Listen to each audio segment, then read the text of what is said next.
Hello everyone. So today we are going to create a character trail that will be activated when the characters perform an attack. So here, when I perform an attack, you see there is some trail that applied to the character. It is visible for both enemies and player party members. And also, even though I am using the same Niagara effect, you can see the color of the trail is different. It's actually similar or a matching color to the character mesh. So this character would have a little bluish one. It's pink. This character is also blue. Right, so yeah, this is what we are going to work on today. We are going to create the Niagara trail part system from scratch, and we are going to see how it is dynamically activated through the gameplay ability that handles the base attack. Okay, so before we get started, here is the full playlist of this series. Everything is implemented from scratch and explained. You can follow these episodes and implement everything by yourself too. And also here is the if you choose to become a member, you can download the project files of this project. And not just that, there are thousands of other projects that I have done in my channel, so you can access them as well. So feel free to check it out. I'll leave links to everything in description below.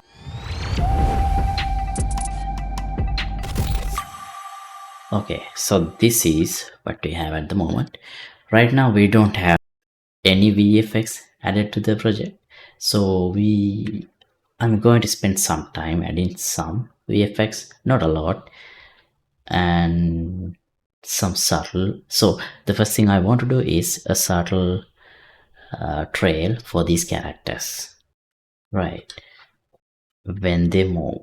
Okay, so here let's add a new folder, FX, and let's create some empty Niagara system and as character file. Okay, and so right now we don't have anything. Let's add a minimal emitter, and I want to spawn these particles, the trail, on the character mesh. So first I'll add, we don't have anything. Let's add spawn rate.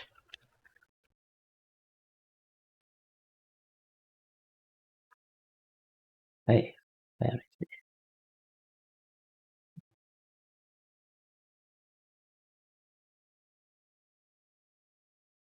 Here.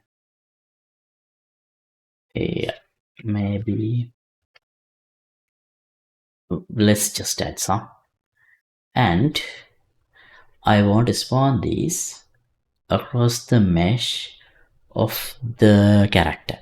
So to set this up, here the spawn skeletal mesh location. Now as the preview mesh, I'm gonna select my character mesh here, this one. So assign that. Oh, it's working. So usually when you try this for the first time, you might get an error that's saying CPU access not allowed or something. So you can use the fix button to allow CPU access for the mesh. Let me try some other mesh, the other character here, to see if I get that. Oh, that also works. Okay, fine. Yeah, now this is obviously too big. Let me make them smaller.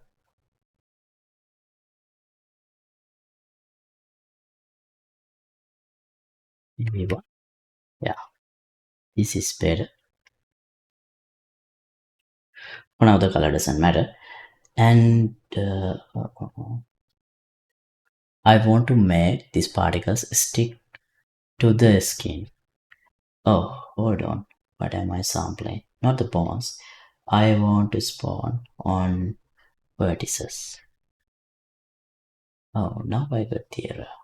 Yeah. And also you see I don't have these particles on the shape of the character mesh. Oh, I had to refresh the mesh. Now I get this CPU access error fixed now. Yeah, that's what I was talking about.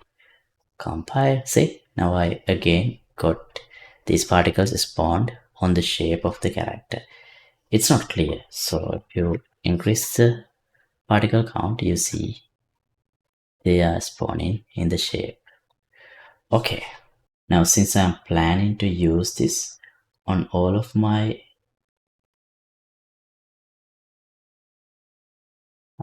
meshes, these character meshes, make sure that CPU access is given for all of them.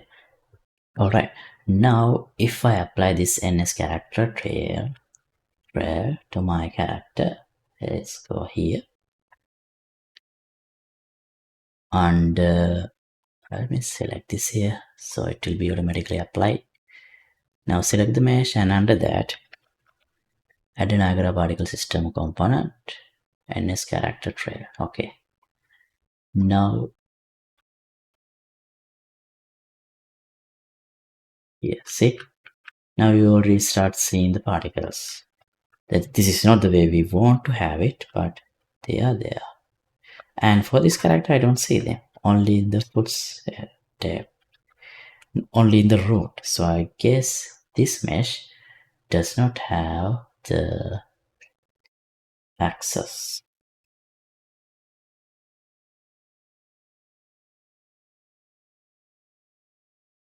Yeah, that's why. Now I should for this character. Yeah, see? But as you can see, these spawn particles are not following my character. I want to make it follow. I want to make them follow because I'm going to use that as the way to calculate the trail ribbon locations. Alright, so for that, all I need to do is just copy this and copy this skeleton mesh location and paste here. Now, if I move, those particles will also move with me. See? These white spots, they are on my character. Right, now to create the trail, here I'll add another minimal limiter. This one I'll call mesh points. This one I'll call ribbon trail because here we are going to use a ribbon, not a sprite. Now I want to use the location of these particles to spawn the ribbon. So here let's add particle update location event, generate location event. Okay, now with some errors, fix persistent particles. Okay, require persistent ID. You need to enable this. Right, now the errors are gone. Okay, location events and I think this is fine. Generate is fine, or we can try this, but let's first try this generate. Okay, and then I'll add event handler here and particle, spawn number 1 and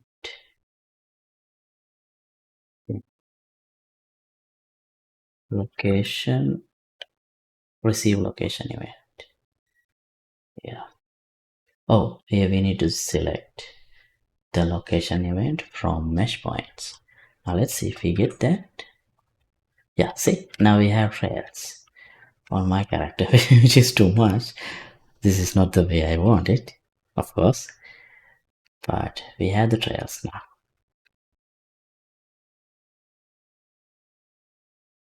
Okay, maybe this 5.4 is okay. Yeah, it's not too long, and also we don't need this much, so we can here reduce the spawn rate, maybe 10, so we get a couple trails. Yeah, this should be enough actually. Okay, now let's create a material for this M rail for the ribbon.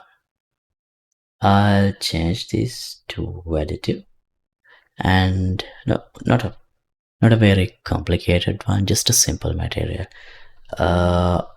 Let's get the particle color, and if I put it here, we will directly get just the color. And also let's get a texture parameter. Sorry, texture sample. I just need some smoke like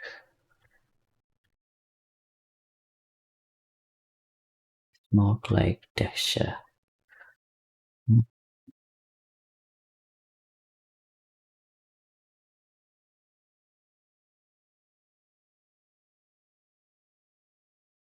Not a spreadsheet. Maybe this. So this smoke tile. Let's multiply this.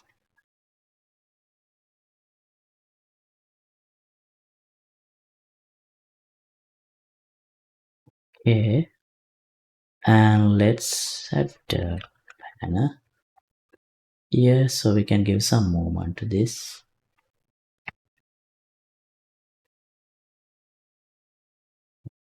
Okay. And obviously I don't need to have this sharp edge. So let's use radial gradient exponential and put the opacity. Okay, we should multiply this as well in case we get any transparency data from the particle color. What if we something like this? Looks interesting. Okay, now let me apply this to the ribbon material instead of this, and let's see how it looks. It's not visible at all. I think we need to set a color here.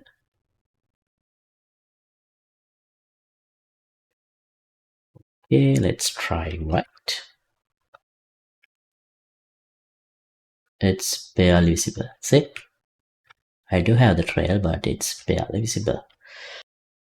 Okay, let's increase the size. Ribbon attributes, width, direct set, maybe 20. Yeah, this is better. If I make this larger, yeah, this is better as a trail. If I do an attack with this, let's see how it looks.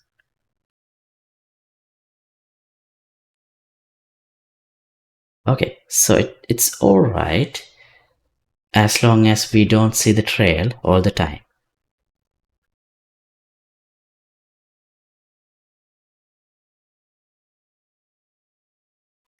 Okay, now how do we deal with that? Before that, I just noticed that my character's color is blue, mainly blue, this character, and these characters are like pink, black, so maybe we should have a way to customize the color per character. So let me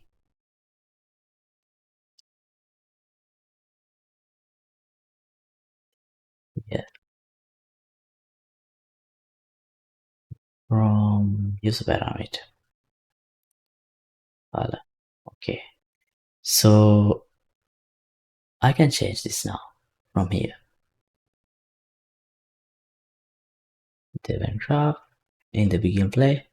Remember here, if you select the trail, you see you have this color. So set color Niagara, set Niagara variable linear color.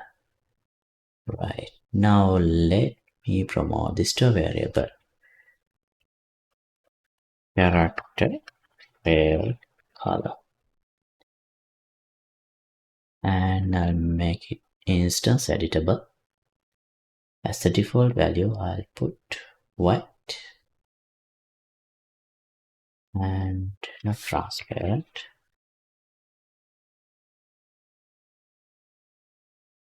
Now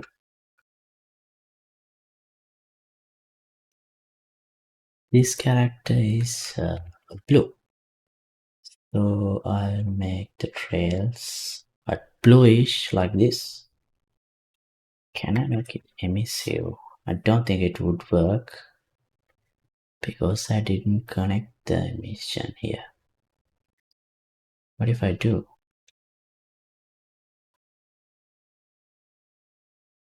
This is blue.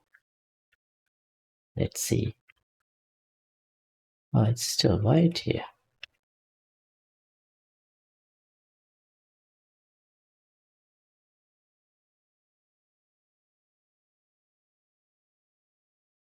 I'll set the color for the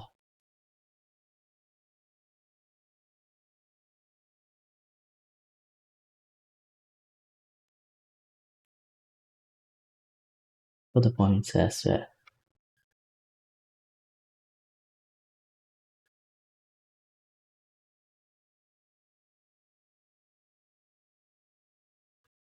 Is it white? Didn't. Maybe it's not set here. It's already does. Alright. I didn't set this. Now it should. Yeah. See? Now we have the trail color. And it does have the emission as well. Maybe that's a bit too much. But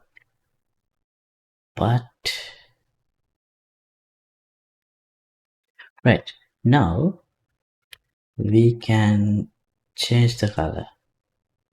Here, let's pick the color from this pink.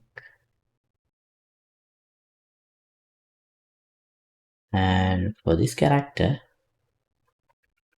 maybe this white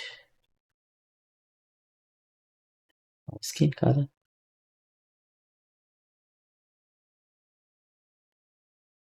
So let's pick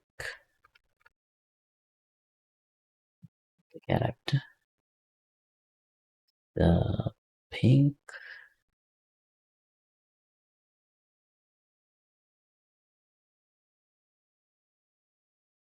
Blue should work fine.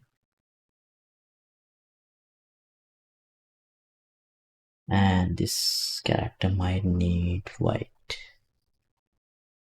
Okay, let's see how it looks.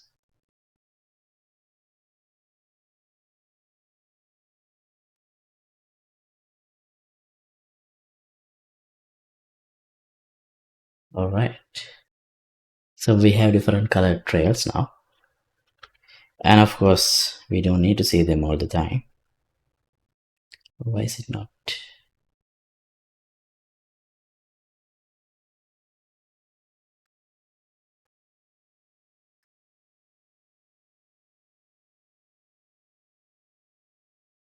Okay, now how do we enable them? Only when we need to see them. So for that, let's add a new custom event, spawn trail, or maybe enable trail, and by default I'll make disable auto activation, and then here activate,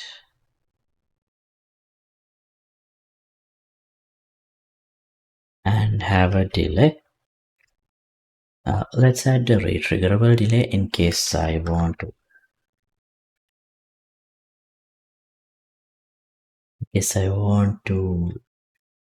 Enable it continuously. Duration, I'll make it 2.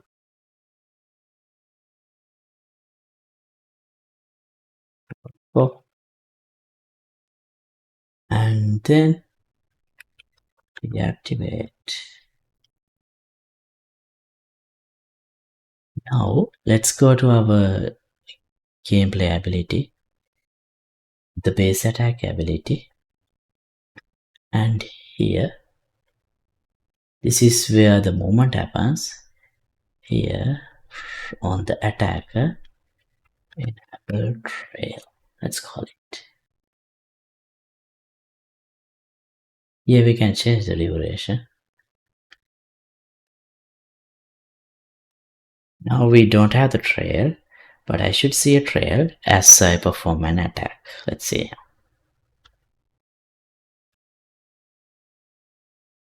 Yeah, see?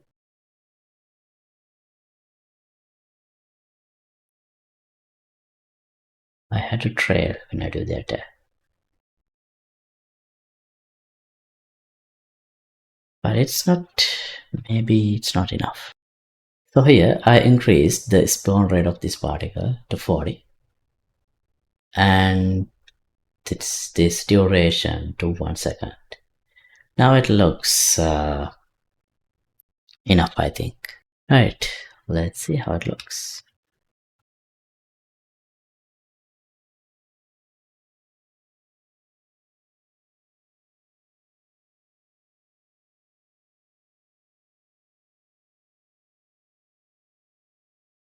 Okay.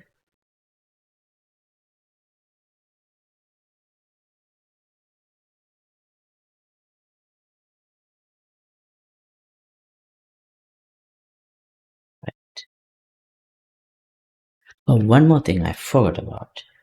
I think these particles spawn on the same location, but it wouldn't be really noticeable